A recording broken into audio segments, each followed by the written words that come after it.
नमस्ते मित्रों। मंत्र सिद्धि की हमारी अगली सीढ़ी है तप, तपस्या। तप क्या है? जो पूजा पाठ हम करते हैं, जो उपासना, प्रभु स्तुति, चिंतन मनन प्रभु का हम करते हैं, या धारणा, ध्यान, समाधि, प्राणायाम हम करते हैं, ये सब तप के ही अंग हैं। इनको प्रतिदिन करने से हमारी तपस्या बढ़ती जाती है। तप करने से ही सफलता मिलती है। तप करने से ही आपकी आत्मा का विकास होता है।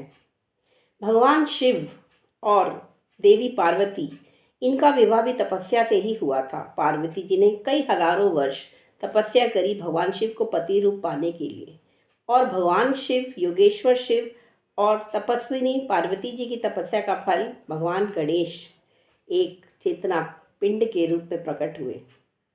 इसी तरह से भगवान राम के लिए राजा मनु और रानी शत्रुपा ने तपस्या करी थी। सीता जी के लिए जन्म की भी कथा बड़ी ही रोचक है। ऐसा माना जाता है कि अनेकों ऋषियों ने अपनी तपस्या के बल से अपना रक्त एक कुंभ में, एक घड़े में एकत्रित किया और फिर उसे मंत्र पढ़कर भूमि में गाड़ दिया।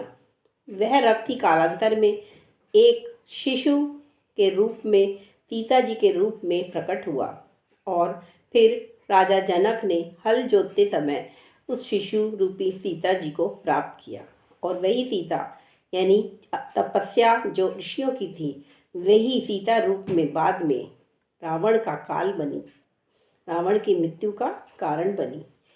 भगीरथ जी ने भी गंगा अवतरण के लिए कठिन तपस्या करी थी, तभी वह गंगा जी को पृथ्वी पर लाने में सफल हुए थे, और अपने बहुत सारे पूर्वजों का उद्धार करने में वह सफल हुए थे। तो तपस्या तो वह चीज़ है जिससे आप बड़े से बड़ा लक्ष्य प्राप्त कर सकते हैं। संकल्प शक्ति, जब आप मंत्र सिद्धि करना चाहते हैं तो आपको संकल्प लेना होगा, और संकल्प शक्ति वह शक्ति है जिससे आपकी आत्मा पर पड़ने वाले हर तरह के बुरे प्रभाव से आपकी रक्षा होती है, तथा प्रभु आपके कार्य को सफल बनाते हैं। आत्मा पे पड़ी हुई मैल को साफ करने का नाम ही तपस्या है, तप है। माता पिता भी अपने बच्चों के शिक्षा के लिए तपस्या करते हैं, उनका पालन पोषण करते हैं, और जो माँ बाप अपने बच्चे के लिए, संतान के लिए तपस्या करते हैं, वही उन्हीं की संतान आगे चलकर सफल और आज्ञाकारी संतान बनती है। तो मन सिद्धि के लिए तपस्या पे आगे बढ़ते रहिए और मन सिद्धि के पथ पर विकास करते जाइए। आज के लिए इतना ही।